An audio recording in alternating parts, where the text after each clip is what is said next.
Hello there, tribe. This is my next instalment in my Camino videos. So I'm Balaji, or otherwise known as Matthew Kuhn. I am a sacred musician and intuitive sound healer. So today I'm going to talk about my experience on the second Camino in 2019. So before I even left Australia, I was guided. My intuition told me that I needed to take my flute, my Native American flute with. And I loved this flute. It was like family. Not quite as precious as my daughter, but it was like family. Um, and I used to play it all the time during healings, during sound baths, meditations.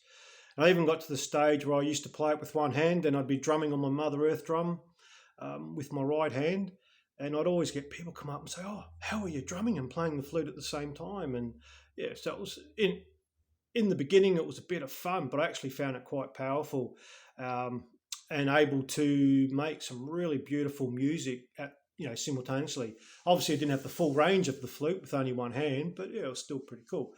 So before I left for the Camino in 2019, my intuition told me that I needed to take my flute with me.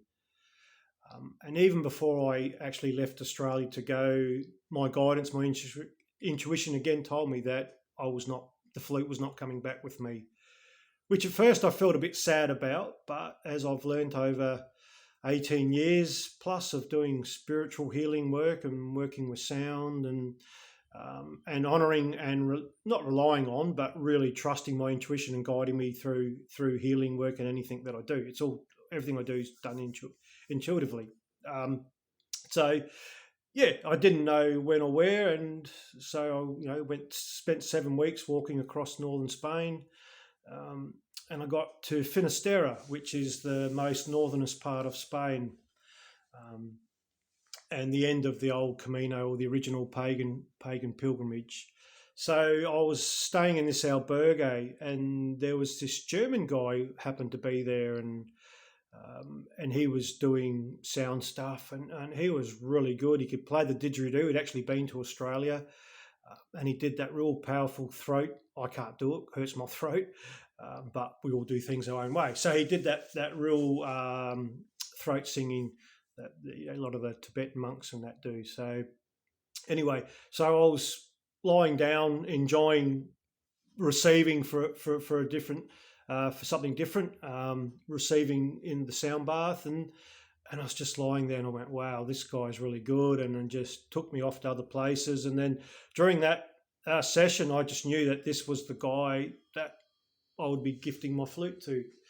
But I didn't do it straight away. I didn't actually say anything to him. I spent a couple more days there, staying at the albergue, and it's in exploring Finisterre, and really just enjoying myself, connecting with the hospitalieros that were there and the other pilgrims that were staying there, and got to do amazing things like go to these beaches that I wouldn't have found on my own. So local knowledge is always good. Go where the locals go. But the flute was an amazing experience, and it started off on the first day after leaving Saint Jean Pierre de Port and arriving in Roncesvalles at the big old monastery there. That was the first time I played the flute. And I just found a nice little spot in the courtyard. And as I do, I just closed my eyes and I played for 5 minutes, however long it was. And when I finished, opened my eyes, there was this guy sitting not far from me, and he'd been filming me. And one of the hospitalieros that were there, she came up to me and she said, "Oh, wow, that was so beautiful," and blah, blah, and had a bit of a chat about it. So over the 7 weeks walking, I played when I was drawn to play.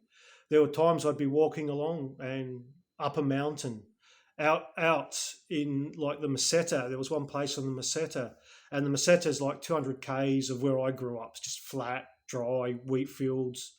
And I was just drawn to different spots. There was one time I was walking pre-dawn, and I could just see the colour of it wasn't quite sunrise yet, and it was actually a fork in the road, and I stopped, and there was a table, like a wooden table there. So I put my pack down, and I just started playing as the sun was coming up, and it was still quite dark, and I could hear these voices, and there was these two male pilgrims, and they had actually kept going straight ahead in front of me, which was not the right road. They had to fork off to the right.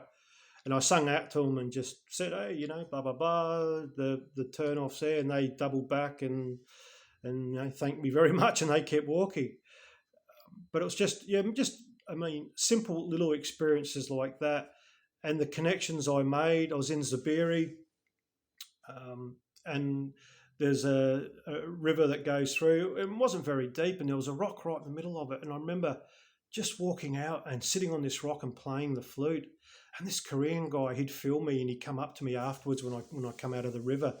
And we connected, and he connected on Facebook, and he sent me the video. And over the next couple of weeks, I think it was in Burgos, that I actually lost track of him because I had a rest day in Burgos, and they kept walking. But just that simple thing, that connection, and it was through the music, the love of music, and that's why as an intuitive sound healer and a sacred musician, music is so very important to me.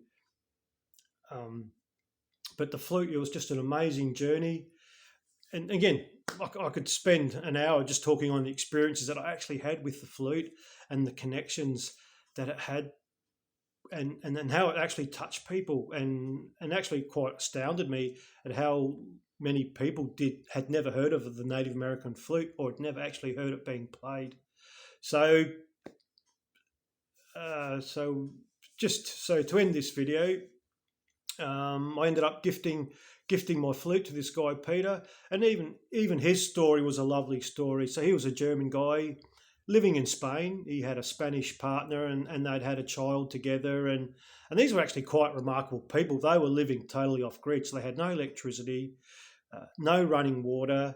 They would go out into the ocean and harvest seaweed. They were full on vegan, but they're just amazing people to be living off grid, no electricity, and the things that we take for granted, like being able to turn on a tap and having hot and cold running water.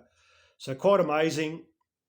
I've only been in contact with him once, and that was about 12 months ago. His name popped up on one of the apps that you get.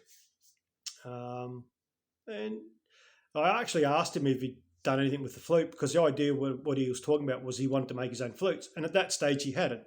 And a part of me went, wow, well, then why did I gift you the flute? Why did you have to have that flute? But this is where trusting our intuition and our guidance is really important. And even now, I don't doubt. I trusted my intuition, took the flute. I knew it wasn't coming back, and I knew the guy that I had to gift it to, and it was this Peter guy. So blessings to the flute and him and the journey.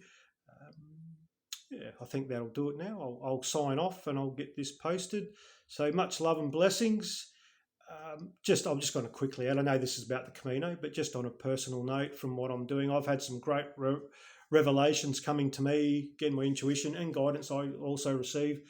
So it's one thing I've learned to trust, if Creator, Spirit, God, whoever you identify with as the ultimate source being, is just to trust. And the guidance I've been getting on, I've been, again, learning and trusting my own intuition, but learning the basics of tarot. And I'm very excited that I'll be actually offering tarot readings very soon. I will be offering them via Zoom online and in person. As I've started doing the Queen of Wands, and I'll be doing other psychic fairs, markets, etc., I will be combining what I was offering as sound healing with my mother, drum and other instruments, as well as guidance through the tarot and what I receive intuitively. So I think that's going to be a very nice mix. I'm very excited, so hopefully people out there will be excited by it. Again, if you wish to contact me, ask any questions about the Caminos or what I do as a sacred musician and intuitive sound healer, please email me at soundofthekun@gmail.com.